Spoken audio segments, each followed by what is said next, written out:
Ruby. Father Nico, pwede mo mangumpisan? Oo. Doon tayo sa labas. Amoy sunog yung confessional.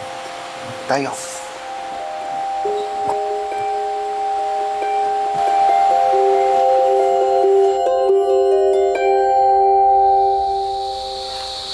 Tay, magpahinga ka na. Sana kung nasan ka mga yan,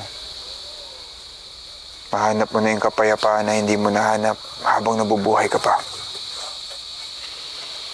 Tay, gabayan niyo ako ni nanay.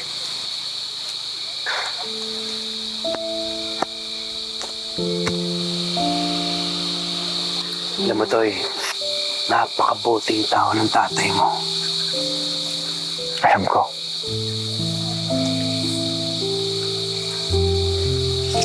Nga pala, kausap na ba kayo ni Dwayne? Ha? Napagsalitaan ko siya na masakit tungkol sa kanyang pamilya. Alam mo, Toy, sa totoo lang, dahil sa pamilya nila, pati sa mga kasino, nagkagulo-gulo itong Pok Paraiso. Sabi ni Chong Father, lahat ng tao ay may taglay ng kabutihan. At naniniwala ako na sa kabila ng pamilya ni Dwayne, mabuting tao siya.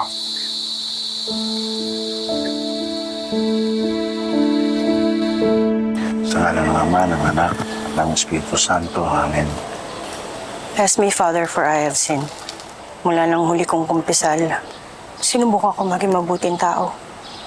Mabuting ina. Tumutulong ako sa mahirap. Nagbibigay, nagdadasal, pero kahit anong gawin ko, parang may kulang pa rin. Bakit mo naman nasabi ng Si Dwayne, sinubukan ko siyang palakihin ng tama.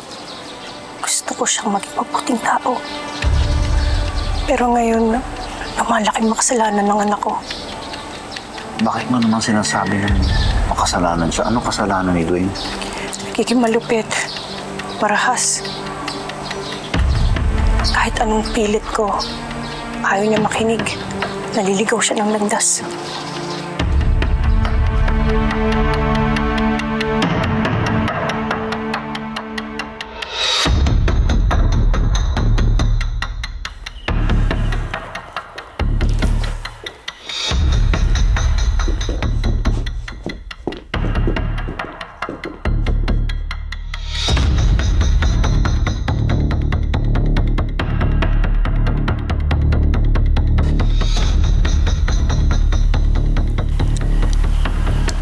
Dwayne, napektado tayo. Mga kastita. Nakasugod din sa atin. Natatakot tayong pasukin ng mga tao. Wala na tayong pondo. Lahat ng negosyo natin bagsak. Eh di anong gusto mong gawin ko? Umukuha na ako dito? While they take everything from us? Aren't you supposed to be my dad's advisor? Uncle? Then advise me! Advise me!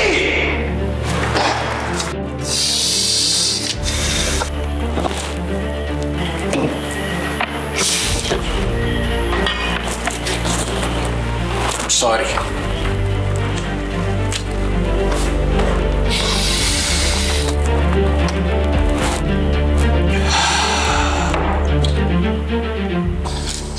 Ina ka pa rin niya. Kaya dapat manatili ka sa tabi niya. Lagi. Huwag mo siyang susukuan.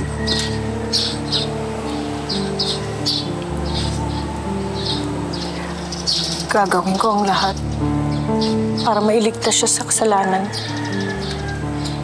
Para na rin maging payapa dito sa Pok Paraiso. Ano kung di siya magbago? Huwag mo siyang bitawan. Ako din, ang dami kong gustong sukuan, pero ang natutunan ko, hindi mo pala dapat sukuan ang taong mahal mo. Kahit mahirap siyang mahalin.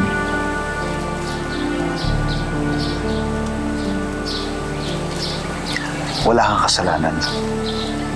Magdasal tayo. Ama namin.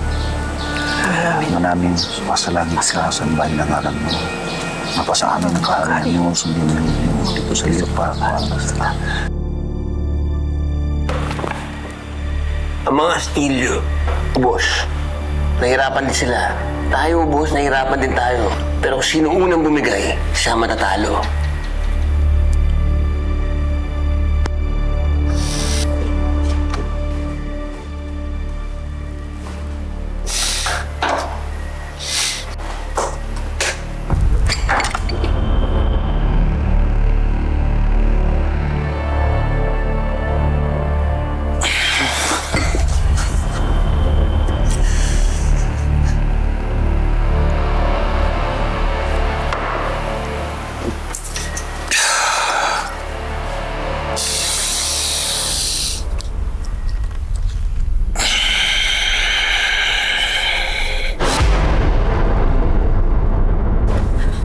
Ay, sakay na ba lahat sa truck? Basta, boss. Mabuti. Sige, Miss Bye, Stella, Papa. See you later. Saan ka pupunta? Out. Hintayin mo na sila, Rogelio. Ihandaan niyo ang sasakyan pagkatapos niyo, ha? Samahan niyo ang anak, ha? Sige, boss. Why? I'm just going to get coffee with some friends. Papa, ang creepy naman na sinusundan ako ng mga bodyguards mo. Mahirap na. May gera sa labas. Hindi ka pwedeng mag-isa. Fine. Amber, ginagawa ko to para protektahan kayo. Hindi mo ba naiintindihan?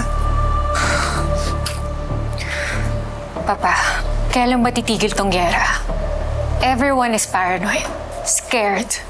I'm scared, Papa. Just want to feel safe again. Safe. Di mo ba nakikita, anak? Pinatay nila ang mama mo. Sinimulan nila ito. Tatapusin ko. Ginawa nila itong personal. Pwes, babaha sa buong Pook Paraiso ng dugo ng mga Perez.